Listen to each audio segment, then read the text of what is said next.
जय अष्टो पाठशाला में आपका स्वागत है। आज हम अष्टक वर्ग में बात करेंगे गोचर से शुभ दिन के चयन की। हमने पूरा अष्टक वर्ग सीख लिया, गोचर सीख लिया। अब हम इसको अप्लाई कैसे करेंगे कि शुभ दिन कौन सा होगा हमारा या कोई खराब दिन कौन सा होगा, इसको हम कैसे कैलकुलेट करेंगे। उसके लिए हमें क्या क्या सामान चाहिए होगा देखने के लिए। कुछ तो चाहिए होगा जिससे कि हम इसको देख पाए। उसके लिए एक नंबर पर हमें कुंडली चाहिए। एक कुंडली, ये 5 मई 1987 की कुंडली आपके सामने लगी हुई है। इस कुंडली का सर्वाष्टक वर्ग, कुंडली का सर्वाष्टक वर्ग चाहिए और हमें उस दिन का गोचर चाहिए जिस दिन का हम गोचर लगाने जा रहे हैं। हमने 10 दिन का गोचर 10 जून 2020 का गोचर यहां बना लिया। 10 जून 2020 का गोचर यहां बना लिया और इस गोचर को हम यहां भरेंगे। इस परफॉर्मे के अंदर मैंने एक दिन का गोचर नहीं लगाया, आपकी सुविधा के लिए मैंने 10 दिन का अरेंजमेंट कर दिया। 10 दिन का गोचर चार्ट मैंने बना दिया। मैंने डेट क्या ली है, पहली डेट जून 2020 की 10 तारीख से लेकर 10, 11, 12, 13, 14, 15, 16, 17, 18, 19 10 दिन का डिटेल ले लिया है और इसको ऐसे भर देंगे। तो जब हम 10 दिन की डिटेल लेते हैं तो हमें देखना है गोचर कब कब परिवर्तन हो रहा है। सबसे ज्यादा परिवर्तन गोचर में चंद्र का होता है। मैं ये नहीं कह रहा कि खाली चंद्र का होता है, सूर्य का भी हो सकता है, बुध का भी हो सकता है, शुक्र का भी हो सकता है, किसी बड़े ग्रह का भी हो सकता है जो धीमी गति से चलते हैं। हो सकता है उन 10 दिनों में या 15 दिनों में वो भी अपनी राशि बदल ले। तो हमें सचेत होकर ये देखना है। अगर हम 10 दिन का गोचर बना रहे हैं तो कोशिश ये करनी चाहिए कि हमें 10 गोचर यहां देख लेने चाहिए। जिसको हम फिल कर रहे हैं उसके हिसाब से हमें पता लग जाएगा। तो अब हम इसको गोचर चार्ट बनाते कैसे हैं इसको समझते हैं।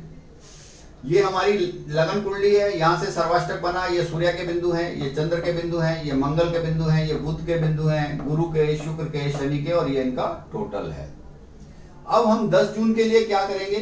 10 जून के लिए सबसे पहले देखेंगे सूर्य को।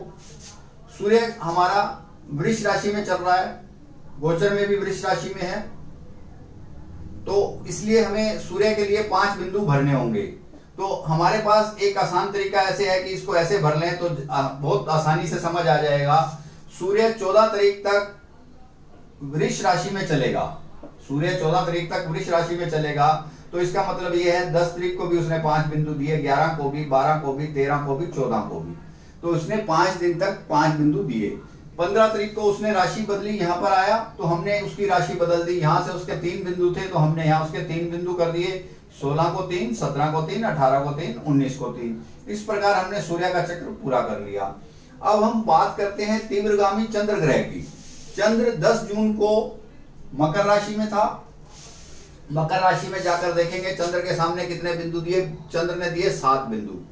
इन 7 बिंदु को हमने 10 तारीख को यहां लिख लिया। 11 जून को चंद्र कुंभ राशि में आ गया। तो अब हमें देखना होगा कि कुंभ राशि में कितने बिंदु हैं। कुंभ राशि में 4 बिंदु हैं, हमने यहां पर 4 बिंदु लिखे। 12 जून को भी शनि कुंभ राशि में था। 13 जून को भी शनि कुंभ राशि में था। 14 जून को मीन राशि में आया। मीन राशि में भी उसके वहां पर 4 बिंदु हैं, इसलिए हमने 4 बिंदु लिख दिए। 15 जून को भी 4 बिंदु लिख दिए। 16 जून को भी 4 बिंदु लिख दिए। 17 तारीख को चंद्रमा मेष राशि में आया। मेष राशि में भी उसके 4 बिंदु हैं, तो हमने यहाँ 4 बिंदु लिख दिए। उसके बाद हमने देखा कि वृष राशि के बाद वह 19 तारीख को मेष राशि से वृष राशि में चला गया। जैसे ही वो 19 तारीख को मेष राशि से वृष राशि में गया तो हमने बिंदु कर दिए 2। तो हमने पहले लिए 7, फिर उसके बाद 4, 4, 4, 4, और जिस दिन उसने फिर राशि बदली उस दिन उसके बिंदु थे 2, तो हमने 2 बिंदु ले लिए। इस प्रकार हमने चंद्र का भी कॉलम पूरा कर लिया। अब हम मंगल को देखते हैं। मंगल इस गोचर में 18 तारीख तक कुंभ राशि में है। तो मैंने 10 तारीख से लेके 18 तारीख तक कुंभ राशि के बिंदु ले लिए। मंगल के कुंभ राशि के 6 बिंदु मैंने सब में 6-6 बिंदु भर दिए। 19 तारीख को मंगल मीन राशि में चला गया, इसलिए मैंने मंगल के मीन राशि के बिंदु लिए 2 और उनको यहां भर दिया। अब मंगल के बाद बात करते हैं बुध ग्रह की। बुध ग्रह मिथुन राशि में गोचर कर रहा है और ये 10 तारीख से लेकर 19 तारीख तक मिथुन राशि में ही है, इसलिए हमें मिथुन राशि के यहाँ बिंदु देखने हैं। बुध ग्रह के 5 बिंदु, तो हमने मिथुन राशि के बुध ग्रह के 10, 11, 12, 13, 14, 15, 16, 17, 18, 19 सब तिथियों में, सब डेट्स में हमने ये नंबर डाल दिया। बुध ग्रह भी पूरा हो गया। इसके बाद हम बात करते हैं गुरु ग्रह की। गुरु ग्रह मकर राशि में है। 10 जून से लेकर 19 जून तक वो मकर राशि में ही है। अब हम गुरु के बिंदु देखेंगे मकर राशि में कितने हैं। गुरु के बिंदु हैं 6। तो 10 दिन के लिए गुरु 6 बिंदु देता रहेगा, क्योंकि उसने राशि नहीं बदली। तो हमने ये 6 बिंदु सारे भर लिए। अब उसके बाद बात करते हैं शुक्र ग्रह की। शुक्र ग्रह जो कि वृष राशि में बैठा है, 10 दिन तक वो वृष राशि में ही रहा। उसने ना राशि आगे गया ना वो पीछे गया, तो इसलिए वृष राशि में शुक्र को कितने बिंदु मिले? 2। हमने इसमें भर दिए 2-2 बिंदु सारे। 10 दिन तक उसने कोई चेंज नहीं किया। ठीक इसी प्रकार शनि भी मकर राशि में है। मकर राशि में शनि ने कितने बिंदु दिए? 5। तो हमने 10 दिन के 5-5 बिंदु भर लिए। तो ये हमारा 10 दिन का चार्ट हो गया। हम इस चार्ट को 1 हफ्ते का, 2 हफ्ते का, 10 दिन का, 20 दिन का, 1 महीने का, 1 तिमाही का, 6 महीने का, 1 साल का, जितना भी चाहे बना सकते हैं। उसके लिए हमें ये चार्ट की बनाने की विधि यही रहेगी। अब हम क्या करेंगे, 10 तारीख के बिंदुओं का टोटल कर लेंगे ऐसे। तो 10 तारीख के बिंदुओं का टोटल हुआ 36, 11 तारीख के बिंदुओं का टोटल हुआ 33, 12 को 33, 14 को 33, 14 को 33, 15 को 31, 16 को 31, 17 को 31 और 18 को भी 31 और 19 तारीख को बिंदु हुए 25। अब ये हमारे जो बिंदु हैं, इन बिंदुओं को हमें देखना है। अगर हम 10 दिन का कंपैरिजन करेंगे तो सबसे ज्यादा बिंदु हमें मिले 10 जून को। 10 जून को सबसे ज्यादा बिंदु मिले हमें, तो ये सबसे अच्छा दिन रहा उसका जातक का। उसके बाद उसको एवरेज मतलब 32 से ज्यादा फिर भी मिले लगातार 4 दिन, तो 10 तारीख से कम लेकिन वैसे फल अच्छे मिले। उसके बाद आगे देखते हैं 4 दिन फिर उसको 31 पॉइंट मिले, तो उसको 32 से कम है, यहां पर 32 से कम है, यहाँ 32 से ज्यादा है, यहाँ 36 है, तो उसको इससे कम फल मिला लेकिन फल अच्छा मिला। 25 पॉइंट मिले उसको 19 तारीख को। 19 तारीख उसका खास दिन नहीं गया। तो ये खाली हमने 10 दिन से एक चार्ट तैयार किया, जिसमें हमने एक देखा कि सबसे अच्छे पॉइंट मिले 36 और एक सबसे कम पॉइंट मिले 25। ये 25 पॉइंट 18 भी हो सकते हैं, कम और भी कम हो सकते हैं, और 36 वाले और भी बढ़ सकते हैं। तो हम इस गोचर के शुभ दिन का चयन करने के तरीके से हम किसी भी कार्य को, अगर हमें कोई शुभ मुहूर्त करना है, कहीं जाना है या कोई शुभ कार्य करना है या किसी विशेष विधि का कोई प्रयोग करना है, किसी मुहूर्त के हम इंतजार कर रहे हैं कि कोई अच्छा सा मुहूर्त आए, तो वो शुभ दिन आपके लिए होगा, उस दिन आप काम कर सकते हैं। कई बार लोग इसमें लॉटरी वगैरह का टिकट खरीदते हैं, तो वो भी देखते हैं कि हमारा सबसे शुभ दिन कौन सा है, या हमें मित्रों से कुछ लाभ होने वाला है तो हम वो भी चयन कर लेते हैं, बाकी वो कुंडली से पता लगेगा। तो मैंने आपको अभी बताया गोचर से शुभ दिन का चयन, और इसमें और भी विधि है जिससे कि हम बहुत सारी चीजों का, जैसे ग्रह कौन सा शुभ है, राशि कौन सी शुभ है, उसके फल भी आगे आगे बताएंगे। इसी वीडियो में आगे इन फलों की अब चर्चा करते हैं। जब हम गोचर में शुभ दिन का चयन कर रहे हैं, हमें कुछ विशेष बातों का और ध्यान रखना चाहिए। यदि कोई ऐसा ग्रह है जिसके 8 बिंदु हैं जिस राशि में, और वह उस राशि में ही ग्रह गोचर कर रहा हो, वह ग्रह कोई भी हो सकता है, यदि उसने 7 या 8 बिंदु दिए हैं और वह उस राशि में गोचर कर रहा हो, तो वो ग्रह विशेष फल देगा, वो अपने जीवन का विशेष फल देगा, वो समय हमारा काफी अच्छा होगा। तो इसका हमें ध्यान रखना चाहिए। और जिस राशि में अष्टक वर्ग से जो सर्वाष्टक वर्ग बनता है, जिस राशि में 28 से ज्यादा बिंदु हों, उस राशि में सब ग्रह गोचर करते हुए फल सामान्य से ऊपर देते हैं। चाहे वो हमारा कारक ग्रह हो चाहे अकारक ग्रह हो, वो फल सामान्य से ऊपर देता है। अष्टक वर्ग के से जो हम सर्वाष्टक बनाते हैं, जिस राशि में 28 से ज्यादा बिंदु, मान लो उसके बिंदु 32 है तो अच्छा फल, और 36 है और अच्छा फल, 40 है और अच्छा फल। ग्रह कोई भी हो सकता है, लेकिन उस राशि विशेष में वो फल अच्छा देता है। मान लो सूर्य के 8 से ज्यादा बिंदु, सूर्य के 8 बिंदु हैं या 7 बिंदु हैं, जिस राशि विशेष में उसके बिंदु हैं, और उसी राशि विशेष में सूर्य गोचर करता है, तो वो मास, पूरा मास जातक के लिए इंपॉर्टेंट हो जाता है। उसमें उसके रुके हुए सारे काम, सरकारी काम सज जाते हैं। इस प्रकार उसका वह पूरा मास सरकार की तरफ से अच्छा निकल जाता है।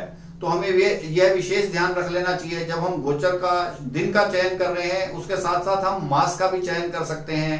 जैसे सूर्य अगर शुभ है तो हमारा पूरा मास अच्छा जाएगा, चंद्र शुभ है तो 2 दिन अच्छे, बहुत अच्छे जाएंगे। इस प्रकार हमें यह भी कैलकुलेट कर लेना चाहिए।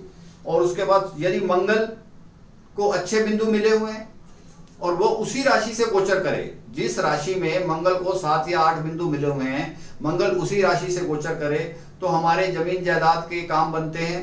हम जमीन जायदाद खरीद सकते हैं, घर खरीद सकते हैं, वाहन खरीद सकते हैं, मतलब कोई भी इन्वेस्टमेंट, अच्छी इन्वेस्टमेंट हम कर सकते हैं। मंगल के शुभ बिंदु हो और वो वहां से गुजरे, और मंगल चौथे भाव का स्वामी हो तो वाहन के लिए भी वो मददगार हो जाएगा। इस प्रकार मंगल के बाद हम बात करते हैं बुध ग्रह की। बुध ग्रह ने 7 या 8 बिंदु दिए हों और उसी राशि से गोचर करे, तो ये हमें ध्यान रख लेना चाहिए। तो उस समय हमें कोई या तो सम्मान मिलेगा या व्यापार में वृद्धि होगी, हमें समाज में मान सम्मान मिलेगा, व्यापार में वृद्धि होगी।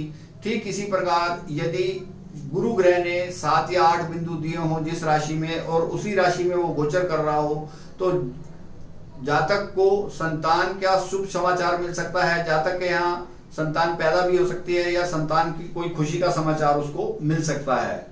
चंद्र विशेष है क्योंकि वो 2 दिन से ज्यादा रुकता नहीं, 2 सवा 2 दिन से एक राशि में रहता है, जिसमें उसने ज्यादा बिंदु दिए हैं। चंद्र इतना कर जाता है 2 दिन में कि जो बाकी राशियां काफी टाइम बाकी ग्रह काफी टाइम लगा देते हैं, चंद्र फटाफट उस काम को अच्छे से कर देता है और खुशी और प्रसन्नता के साथ वो काम हो जाता है। हमारे रुके अड़े काम भी बड़ी आराम से निकल जाते हैं जब चंद्र हमारे ऊपर मेहरबान हो। ऐसे ही शुक्र कि ने अगर 7 या 8 बिंदु दिए हैं और वो शुक्र उसी राशि में से गोचर कर रहा हो जिस राशि में उसने बिंदु दिए हैं, तो शुक्र ऐश और आनंद के सुविधाएं दिलवाता है और जातक का वह मास बहुत अच्छा निकल जाता है। इस प्रकार हम ये कैलकुलेट कर सकते हैं, खाली दिन के लिए नहीं कर सकते, इसको एक पखवाड़े के लिए कर सकते हैं, एक महीने के लिए कर सकते हैं, या जैसे बृहस्पति और शनि ग्रह के लिए तो लंबा समय होता है, उसके लिए हम ज्यादा ध्यान रख सकते हैं।